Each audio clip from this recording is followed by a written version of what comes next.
In this video, we want to find the domain of the given functions. We have some rational functions, exponential functions, radical, log functions, trig functions, and so forth. So typically we're interested in the value or the permissible replacements of the variable, in this case x for the domain and y is for the range. So we don't want to include numbers in the domain that will make, say, a denominator 0, where the function will be undefined. And when we talk about domain, we're interested in real numbers, so we don't want to include numbers that will make, say, a radicand negative, and we come up with imaginary numbers. So as we go through this, you can pause the video and try once you want to see if you can work. The first one is a rational function, f of x equals to x plus 3 over x minus 5. So for rational functions, you look at the denominator, in this case x minus 5. What number makes that denominator 0? Well, x minus 5 is equal to 0 when x is equal to 5. So this one would be defined for all real numbers except for 5, because that's the only number that makes that denominator 0. So you can say the domain is all real numbers except 5. We can write it in set notation, and it's the set of all x not equal to 5, where x is not equal to 5. So we could write the domain this way. In set builder notation, the set of all x such that x is not equal to 5, that is your domain. So again, with domain, we're looking for the permissible replacements for the variable. That is, those values for which the function is defined. The function is not defined as 5 because that generates a 0. In the denominator, you cannot divide by 0. Now for the next one, we have, again, a rational function, f of x is equal to x minus 2 over x squared plus 25. But notice in this case, x squared plus 25 can never be 0 for any value of x. And remember, we're talking about just real numbers. So there's no restriction on this one. So if there's no restriction, we can give the domain as negative infinity to infinity. That means all real numbers. Now for the next one, we have a radical function here. F of x is equal to the square root of x squared minus 4. So the permissible replacements for the variable for this one would be all numbers such that x squared minus 4 is greater than or equal to 0. Okay, so this radicand here can be 0. You can take the square root of 0. That's going to be a real number. And of course, you can take the square root of a positive number. If this is negative, then it's imaginary. So for the domain, we're just looking for real numbers. So in this case, we solve this inequality by factoring it out using some of the techniques for solving quadratic inequalities. The easiest way to solve this type of inequality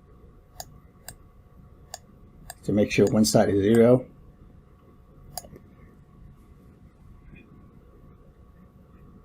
and then we factor the other side.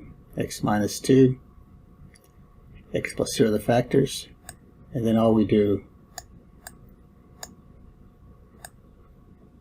is plot the zeros of this left hand side here. X minus 2 times x plus 2 will be 0 at negative 2 and 2. So infinity would be over here, minus infinity would be over here. So then just pick numbers in these intervals. Interval 1 here, interval 2 here, interval 3 here. So we want to know the intervals where this expression is positive. So we just simply pick a number larger than 2, say 3. You can pick 2.1. If I pick a number larger than 2, notice this factor x plus 2 will be positive. and x minus 2 would be positive. Positive times a positive is a positive. So everything to the right of 2, any value substituted in for x squared minus 4 will give me a positive number, which is what I want. If I pick anything between negative 2 and 2, say 0, 0 minus 4, give me minus 4, that's negative. Anything else, 1, 1 squared minus 4 is negative, negative 1 squared minus 4, and so forth. Anything between negative 2 would generate a negative. Anything less than negative 2, say a negative 3. Negative 3 squared would be 9, minus 4 would be positive. You can pick other values, but it's always positive. So the domain, or the permissible replacements for x, would be anything greater than or equal to 2 or less than or equal to negative 2. 2 will work because 2 will generate a 0. The square root of 0 is defined. Negative 2 will work because negative 2 squared is 4. Minus 4 gives me 0. So it's everything. The domain would be 2 and everything to the right. Everything greater than or equal to 2. Negative 2, anything less than that. That's your domain for this one. So we can write it in interval notation. So in interval notation, it would look like this. So negative infinity to negative 2, that means anything, the brackets here on this means the negative 2 is included, so it's negative 2 and anything less than negative 2 together with 2 and anything larger than 2. The bracket means it's included. You have parentheses on the endpoint, means it's not included. So that's your solution for that one. The next one is a polynomial. And if you can visualize the graph of polynomials, they're nice, smooth curves. You can replace the value of x by any number, and it's going to generate a number. So the domain of any polynomial is always all real numbers. So same as number 2, negative infinity to infinity. But you can say the domain is all real numbers. For number 5, we have a natural log function. F of x is equal to ln of 2x minus 1. Remember, for logs, it doesn't matter what base it is. It could be, in this case, it's a natural log base e, base 10, base 3, whatever it is. Natural log is only defined for positive numbers. Can't take the log of a negative or the log of 0. So that means that permissible values for this one is going to be all numbers for which 2x minus 1. This has to be greater than 0. So we solve this basic inequality here, adding 1 to both sides will give me 2x is greater than 1. Dividing both sides by 2 tells me that x has to be greater than 1/2.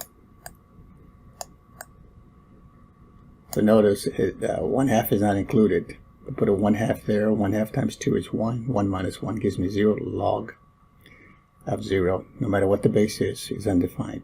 So it has to be strictly larger. So you can say the domain is all values of x that are greater than 1/2. Or we can write it in interval notation this way. And notice in this one I don't have the brackets because I don't want to include the 1/2. It's everything larger than 1/2. So from 1/2 to infinity.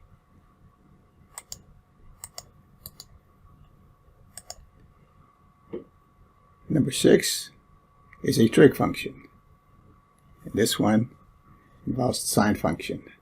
So graphs with a sine, with cosine, those have domains that are all real numbers. No restriction on those. The ones that do have restrictions would be the secant, the cosecant, the tangent, the cotangent. Sine and cosine are always going to be all real numbers. So in interval notation, we just write from negative infinity to infinity.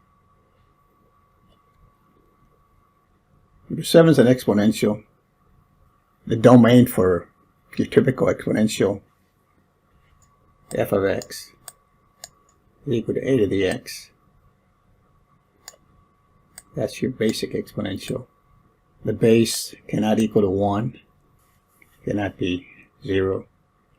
And of course, if the base is larger than 1, the graph basically goes this way. it stays above the x-axis. If the base is less than 1, let's say between 0 and 1, goes the other way, comes down this way.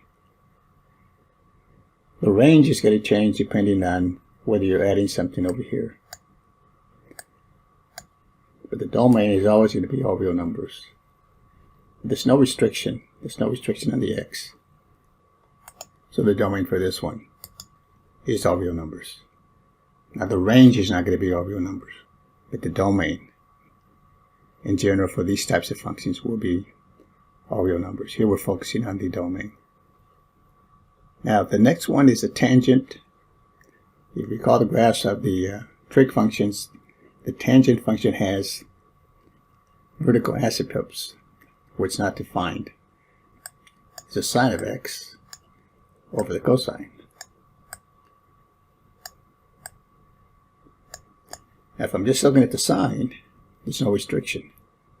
I can pick x to be any value. Dealing with radians, if we pick angles in radian measure, the same thing with cosine.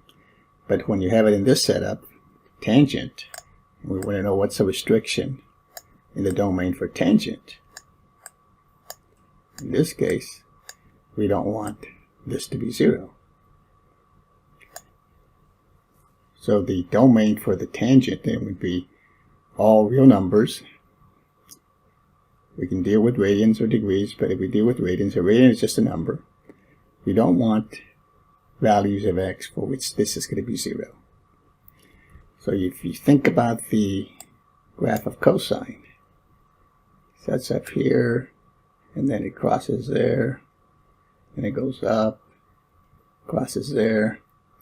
So this point right here, this point right here are the x-intercepts of the graph, and those would be the zeros. So right here is a 0 of the graph. This is pi over 2. This is pi. This it crosses there at 3 pi over 2. Then at 5 pi over 2 over here. And then at 7 pi over 2, the same thing on the other side. Crosses over here at negative pi over 2. Negative 3 pi over 2, negative 5 pi over 2. So this is going to have zeros then at odd multiples of pi over 2. So again, pi over 2, 3 pi over 2, 5 pi over 2, and then of course the negative ones. So those are going to be restrictions. So we can say then that the domain for tangent of x is all real values or real numbers except odd multiples of pi over 2. And we can write that in set builder notation also this way. So the domain for this function tangent of x can be written as the set of all x such that everything except here. So x cannot equal to 2k plus 1 times pi over 2. Now this 2k plus 1 simply represents an odd integer, where k is an integer. So notice if I put in 0 there, I get 1 or pi over 2. If I put 1, I get 3. 1 times 2 is 2, and 1 gives me 3 pi over 2. If I put 2, I get 4, and then 1, 5 pi over 2. So I get all the odd multiples, and of course if I go through the negatives, I also get the negative odd multiples of pi over 2. So that's your domain for tangent. And then the last one that we'll look at, f of x equal to log of 2x minus 2. Notice I have absolute values on this one. So it's not going to matter if this is negative inside because we have the absolute values. So the only thing we want to make sure of is that 3x minus 2 does not equal to 0. That's the only restrictions you would have. You can take the log of a positive number, can't take the log of a negative number, can't take the log of 0. But we're assured that we're not going to have a negative number because of the absolute values there. So the only restriction that we're going to have is for this 3x minus 2 is equal to 0. And if you solve this equation for x, we get x cannot be 2/3. So the domain for this one then would be all real numbers except 2/3. Notice 0 is going to work because we put a 0 there, you get absolute value of -2. And the absolute value of -2 is a +2. You can take the log of a positive. So the only one that's left out is that. So you can write this same thing as the other ones, the set of all x. If you write it in set-period notation, set of all x such that x does not equal 2/3. Thanks for watching. We'll see you next time.